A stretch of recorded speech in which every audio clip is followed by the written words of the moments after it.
छावणीत परत एकदा आपलं स्वागत। मी सुनील शिंदे।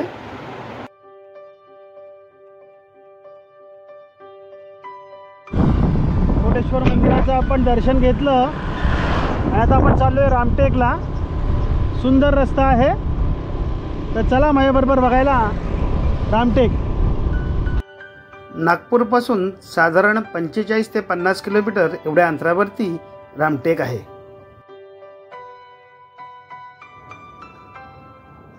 आता आपण जाणार आहोत लक्ष्मण द्वारातून आतमध्ये। रस्ता आहे, पूर्वी चालत जावं लागायचं, पण आता छान रस्ता आहे आणि अशा आपण रस्त्याने आता त्याचा आनंद घेत रामटेकला जाणार आहोत दर्शन करण्यासाठी। माझ्याबरोबर राहा, माझा संपूर्ण व्हिडिओ बघा। वरती खूप छान मंदिरं आहेत, बारव आहेत। रामटेकला येताना एक गोष्ट लक्षात ठेवा की बरोबर खायला काही आणलं नाही तरी चालणार आहे तुम्हाला। आजूबाजूला तुम्ही बघा, माझ्या पाठीमागे बघा, खूप दुकानं आहेत, खायला घेऊ शकता, पाण्याची व्यवस्था आहे, सर्वच व्यवस्था आहेत। जाताना डाव्या बाजूला नृसिंहाचं मंदिर आहे।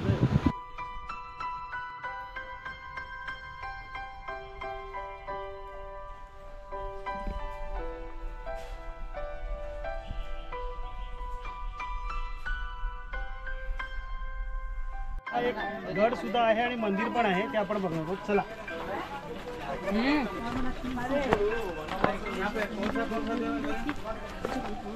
सगळी तटबंदी सुद्धा आहे इकडे।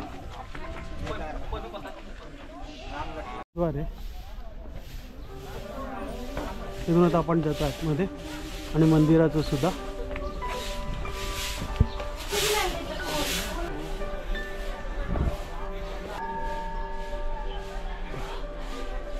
श्री चक्रधर स्वामी देवस्थान कृष्ण मंदिरात चाललो आहे आपण।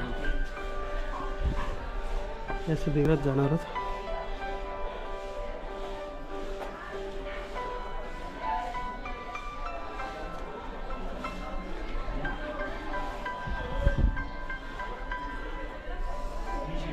कृष्णाचं दर्शन घेऊन परत बाजूला सुद्धा एक मंदिर आहे।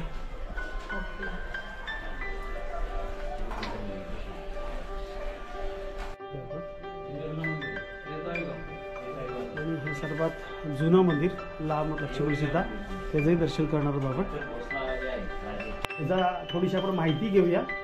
राम लक्ष्मण सीता यांचं हे मंदिर आहे आणि याची माहिती आपल्याला गुरुजी सांगतील। गुरुजी, थोडीशी माहिती द्या ना, म्हणजे जेणेकरून सगळ्यांना माहिती होईल, बाकी काही नाही। मी काय म्हटलं, हे रेवत राजाची नगरी आहे। रेवत राजाच्या नगरीमध्ये अगस्त्य मुनीचा आश्रम होता। वनवासात असताना राम इथे आलेले आहे आणि राम अगस्त्य मुनीच्या आश्रमात आले। अगस्त्य मुनींनी मग त्यांना आपली व्यथा सांगितली। हे दंडकारण्य, सेंदुरागिरी पर्वत आहे, कामुख्या वन आहे। हे अगस्त्य मुनीने आपली व्यथा हे सांगितली की मग हे जे हेडंबा वन आहे, इथे राक्षस लोक सर्वात जास्त होते आणि यांचा तुम्ही संहार करा। कारण की अगस्त्य मुनी ऋषी लोकांना कसा ते त्रास देत होते। त्रास देत असताना कसं आहे, मग त्यांना सांगितलं का मी यांचा तुम्ही संहार करा। रामानं सांगितलं मी यांचा संहार करीन, त्याच्यानंतर स्वामी विंध्य पर्वतावर मी चालला जाईन, मग काही थांबणार नाही। मग राम आणि लक्ष्मण यांनी त्यांचा संहार केला। संहार केल्याच्या नंतर मग ते विंध्य पर्वतावर गेले। विंध्य पर्वतावरून मग नाशिक पंचवटीवरून तिकडे गेले आणि इथे हे रेवत राजाची नगरी आहे आणि बलरामाच्या सासऱ्याचं गाव आहे। दंडकारण्य, हेडंबा वन आहे, सेंदुरागिरी पर्वत आहे आणि कामाख्या वन आहे। जो भीमाला जो मुलगा झाला घटोत्कच, तो इथंच याच वनामध्ये झालेला आहे, याच वनामध्ये। आणि जो हिरण्यकश्यपला जे मारलं कोणी, नरसिंह अवतारने, ते ती इथेच मारलं। खालती आहे, मी बघितलं, देऊळ आहे, देऊळ बघितलं। हा, तिथंच ह्या सेंदुरागिरी पर्वत का पडला का, ज्यावेळेस हिरण्यकश्यपला ज्यावेळेस मारलं त्यावेळेस त्यांनी जे इथं मांडीवर घेतलं आणि जे फाडलं त्याला, त्याचं जे रक्त जे आहे, त्याचं रक्त या पहाडावर पसरलं सर्व आणि तो लाल पहाड होऊन गेला। त्यामुळे तो हा सेंदुरागिरी पर्वत झाला। आणि हे जे पुराणे मंदिर आहे, हे लाल मंदिर लाल दगडाचेच आहे सर्व। बस एवढीच माहिती आहे। दर्शन करूयात आपण रामटेकला आल्यानंतर तुम्हाला या सर्व मंदिराचं दर्शन करायचं आहे, एवढं लक्षात ठेवा. चक्रधर स्वामींचं दर्शन आपण इथे घेतलं. आपलं एक राहिलं, येताना आपल्याला त्या वराहाच्या मंदिराचं दर्शन घ्यायचं आहे, ते आपण घेणार आहोत. आता आपण वरती जाणार आहोत. चला. चक्रधर स्वामींचं दर्शन घेतल्यानंतर हा किल्ल्याचा दुसरा भाग. उजव्या बाजूला तुम्ही बघताय ही तटबंदी आहे, बुरुज आहेत हे सगळे. हे बुरुज झाल्यानंतर आता आपण इथून आतमध्ये जातोय दर्शन करायला. तर चला माझ्याबरोबर दर्शन करूयात. आपण आतमध्ये जाणार होतो आपण दर्शन करायला. हा चौथरा आहे सगळा, हा किल्ल्याचा भाग आहे सगळा. हा तुम्ही बघाल तर किल्ल्याचा संपूर्ण भाग आहे. ते मुख्य देऊळ समोर आहे ते.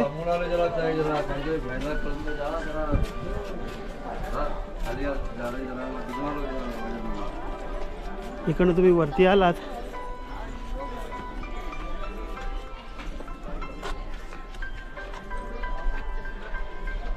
हा गड आहे संपूर्ण. तिथे बांधकाम चालू आहे, बंद करण्यात आलेलं आहे सगळं. इकडनं आपण आतमध्ये आलो. हा संपूर्ण गड आहे, बांधकाम काम चालू आहे सध्या, रिस्टोरेशनचं काम, गड संवर्धनाचं काम चालू आहे. या सगळ्या पायऱ्या आहेत, तिथून आपण वरती जाणार आहोत. तिकडचा जो रस्ता आहे तो मुख्य रस्ता आहे. तसं म्हटलं तर मुख्य रस्ता हा आहे. आता आपण चाललो आहे ना पायऱ्याने, हा मुख्य रस्ता आहे. हा सगळा डोंगराळ भाग, पण भक्तांना जाण्यासाठी म्हणून त्यांनी केलेलं आहे. ह्या पायरी मार्ग आहे. आता आपण वरच्या ठिकाणी जाणार आहोत.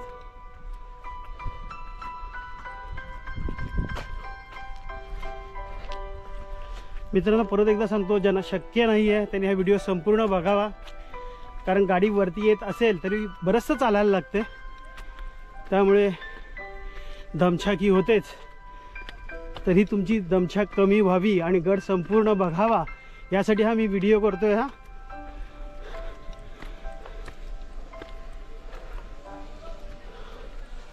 असा प्रकारे ही पाण्याची टाकी आहे, ही तटबंदी आहे. आणि मला वाटतं हे शेवटचं ठिकाण आहे, ते दाखवतोच तुम्हाला.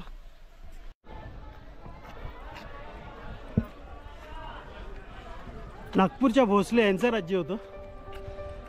तिथे आलोय आपण रामटेक गडावरती. राम लक्ष्मण सीता यांचं मंदिर बघण्यासाठी. आणि असं तर मी फिरून आलोय, फिरून दर्शन घेतलं. माझ्या पाठीमागे मुख्य आणि शेवटचा दरवाजा आहे. मग अशी मी तुम्हाला डाव्या बाजूनी म्हणजे गड फिरताना डाव्या बाजूनी महाद्वाराला गेलो आहे. आता आपण उजव्या बाजूनी जातोय. मी उजवी बाजू जी सगळी आहे ती तुम्हाला दाखवणार आहे. उजवी बाजू आहे, इकडनं असं आपण जातोय. हा मुख्य दरवाजा आहे, तिथून आपण आत जाणार आहोत.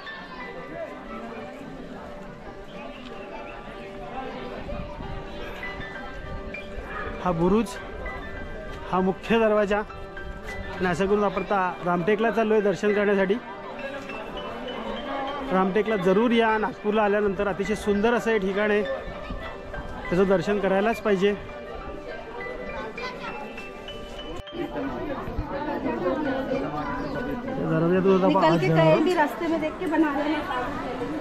आणि हे सुंदर मंदिर तुम्ही जे बघताय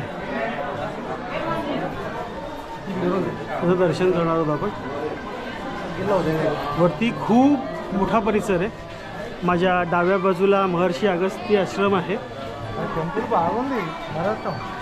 दुकानं आहेत.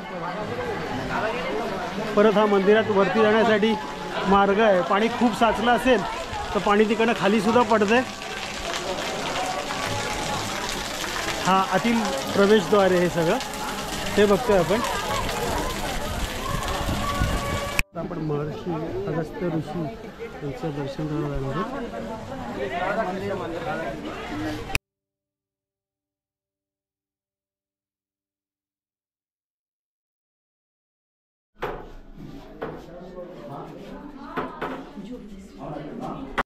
आता आपण अगस्त्य ऋषी ह्या आश्रमाचा कृष्ण आहे, त्याचं दर्शन घेतलं. हे अगस्त्य ऋषी आहेत आणि ही जी ज्योत आहे ही अखंड असते, म्हणजे 24 तास जळत असते ती, त्याकरता हे केलेली आहे ती. हनुमंतरायाचं दर्शन घ्यायचं ते करून आता आपण वरती जातो. हे भोसले यांनी बांधलेलं आहे, म्हणजे पण खालती जे मंदिर होतं त्याची तर तुम्ही माहिती घेतलीच. आता हे मंदिर आहे भोसल्यांनी बांधलेलं आहे, अतिशय सुंदर असं मंदिर आहे. आता तुम्ही म्हणाल हे कसे बोलतात, तर मी एकदा येऊन गेलो आहे म्हणून तुम्हाला सांगू शकतो. खूप छान मंदिर आहे हे. तर आपण इकडे जाऊया आता. भोसला देवस्थान ट्रस्ट रामटेक.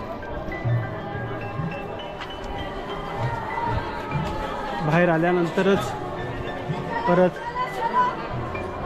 दर्शन घेऊयात, हनुमानरायाचं पण दर्शन घेऊयात आणि आता आपण आतमध्ये जाऊया. हेमाडपंथी देऊळ आहे, अतिशय सुंदर असं मंदिर. जवळजवळ 5-6 वर्षानंतर मी येतो आहे. प्रत्येक महाराष्ट्रातील माणसाला माझी विनंती आहे, रामटेकला आलात तर तुम्ही दर्शन घ्यायला विसरू नका. अतिशय सुंदर असं हे मंदिर आहे.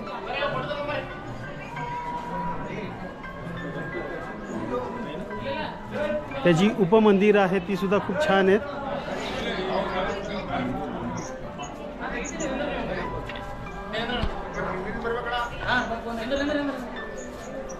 लक्ष्मण स्वामी मंदिर आता आपण जातोय, ते खूप गर्दी आहे. तत्पूर्वी आपण काय करूया, हनुमान मंदिरात जाऊया आणि हनुमान मंदिरात जाऊन दर्शन करूया हनुमानरायाचं. तर चला सर्वप्रथम जाऊया हनुमान मंदिरात. हनुमान मंदिरात जाऊया. हनुमान मंदिरात आपण दर्शन घेऊया हनुमानरायाचं.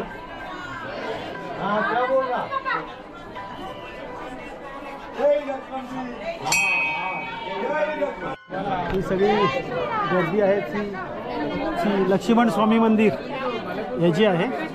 आपल्याला तर दर्शन घ्यायला जायचं आहे लक्ष्मण स्वामी मंदिरात.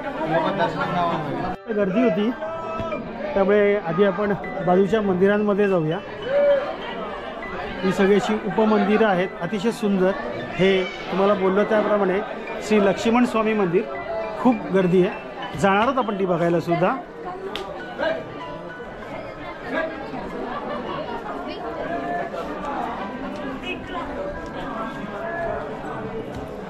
श्रीरामचंद्र स्वामी मंदिर आहे. अशी विविध मंदिरं इथे आहेत. इथला पोता मी पुढे बघ इथला उलटा आहे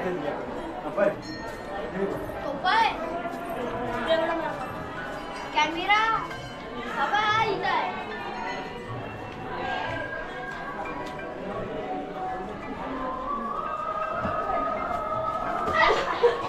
कौशल्या माता मंदिर आहे.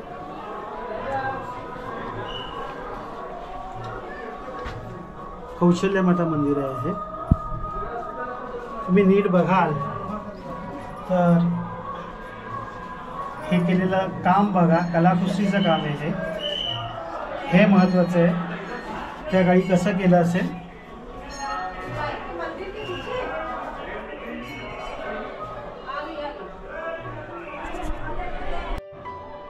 आता आपण चाललो आहे श्रीरामचंद्र स्वामी मंदिर.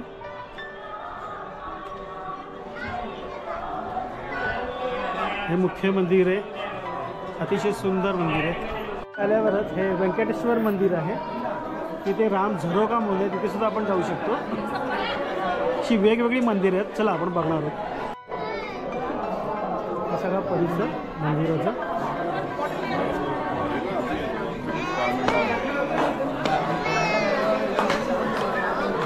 शिव मंदिर पण आहे.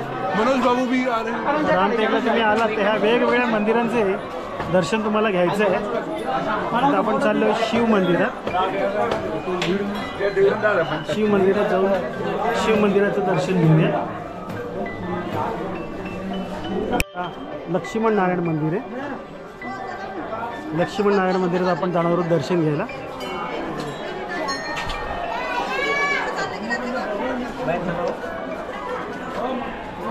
गर्दी प्रचंड आहे, पण देवदर्शने घ्यायलाच पाहिजे.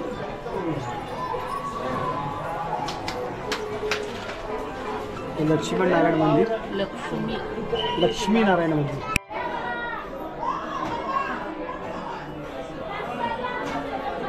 मंदिरातील पाणी वाहून नेण्यासाठी ही जागा आहे. तिथून असं पाणी येतं, टपटप खाली पडतं.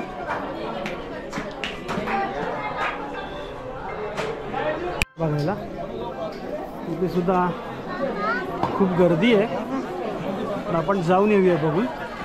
तुम्ही आला तर तुम्ही झरोका आहे, राम झरोक्यात चालले आपण.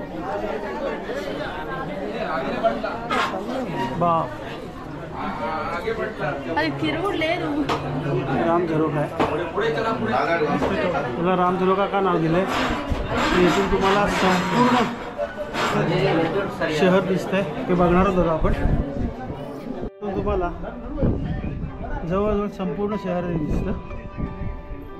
हा तो तलाव मागाशी जो आपण आलो होतो, हा संपूर्ण परिसर.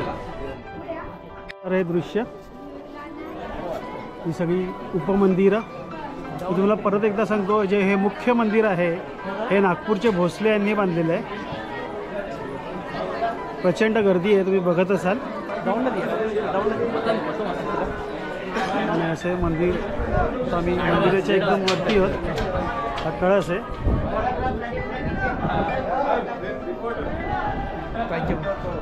थँक्यू. हे असं मंदिर.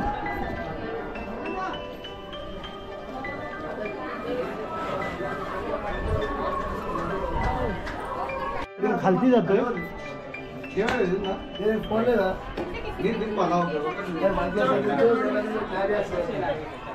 रामटेकमध्ये आला तर झरोक्यात या, म्हणजे प्रत्येक ठिकाणच बघण्यासारखं आहे. गर्दी असते.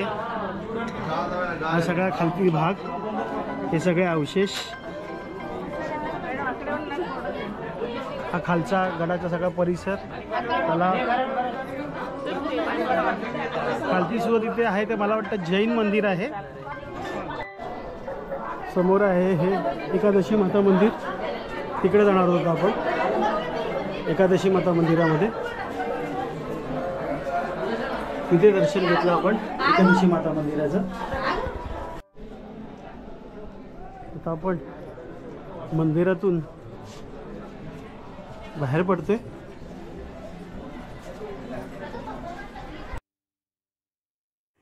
मंदिराच्या बाहेर असलेली ही बारव आहे, जे पाण्याचा केवढा मोठा स्रोत गडावरती आहे बघा.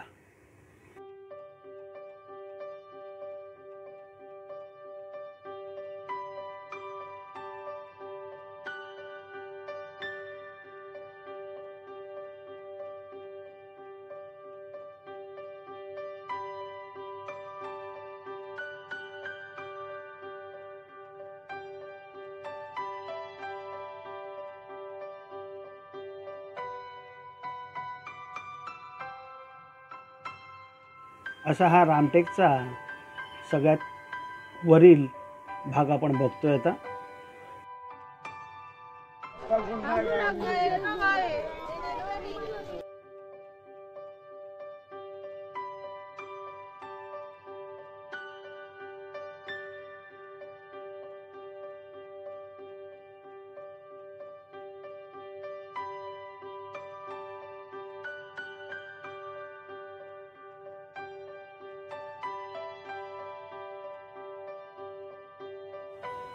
येतानाच हे मंदिर लागतं, वराह मंदिर. मग अशी मी तुम्हाला सांगितलं होतं का हे आपलं स्किप झालं, राहिलं होतं.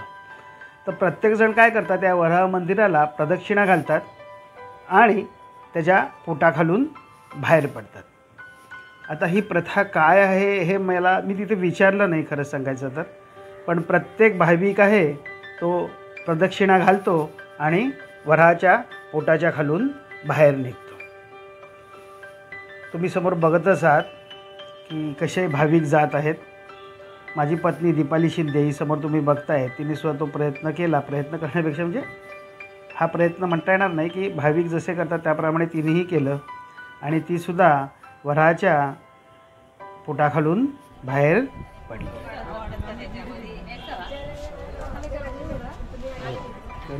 बाहेर प्रत्येक ठिकाणी वेगवेगळ्या कल्पना असतात, त्यातीलच ही एक.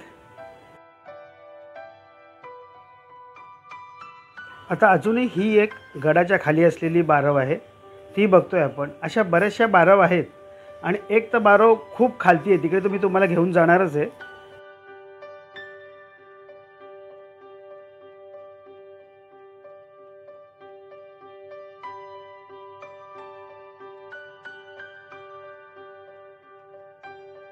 रामटेकला तर गेलो. आता रामटेकवरनं आता आपण चाललो आहे कर्पूर बावडी म्हणून हे ठिकाण आहे. 1.5 किलोमीटर आहे इकडनं. तुम्हाला एक जैन मंदिर लागेल. जैन मंदिर लागलं की सरळ आता हा जो रस्ता जातोय सरळ बघा, हा जो रस्ता सरळ जातोय हा कर्पूर बावडीला जातोय.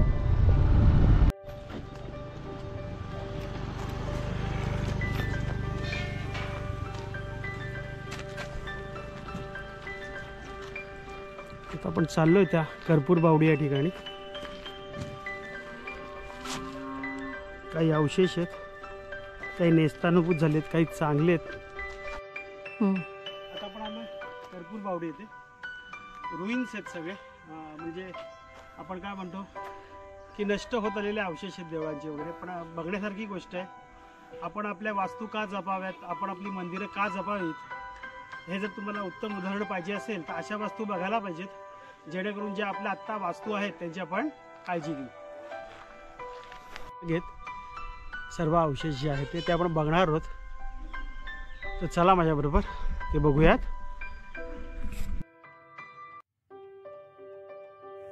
मित्रांनो, एकेकाळी ऐश्वर्य असलेल्या या भारत देशातील ज्या वास्तू होत्या त्यांची अवस्था बघा तुम्ही कशी.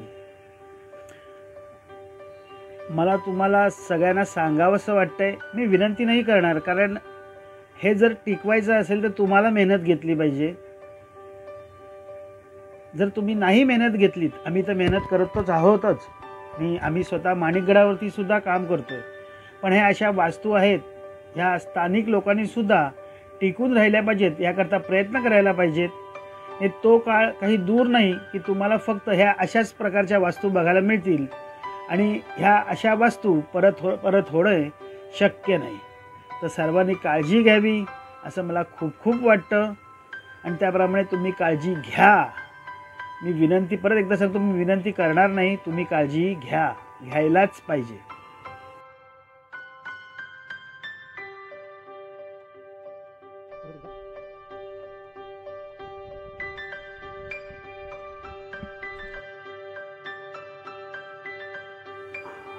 मित्रांनो, मी आता काही बोलणार नाही आहे. तुम्ही समोर बघा, त्याच्यावरूनच तुम्हाला कळेल की आज आपलं ऐश्वर्य आहे, आपलं जे वैभव आहे त्याची अवस्था कशी आहे आणि त्यासाठी आपण काय प्रयत्न करायला पाहिजे. तुम्हाला नाही वाटत का?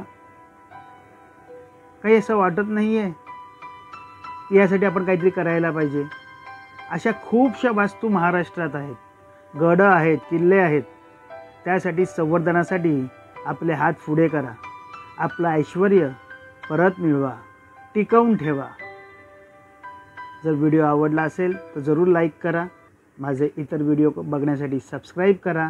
आणि हो, ज्यांना गड किल्ल्यांची आवड आहे, निसर्गाची आवड आहे, त्यांना शेअरही करा. छावणीतर्फे आपले खूप धन्यवाद.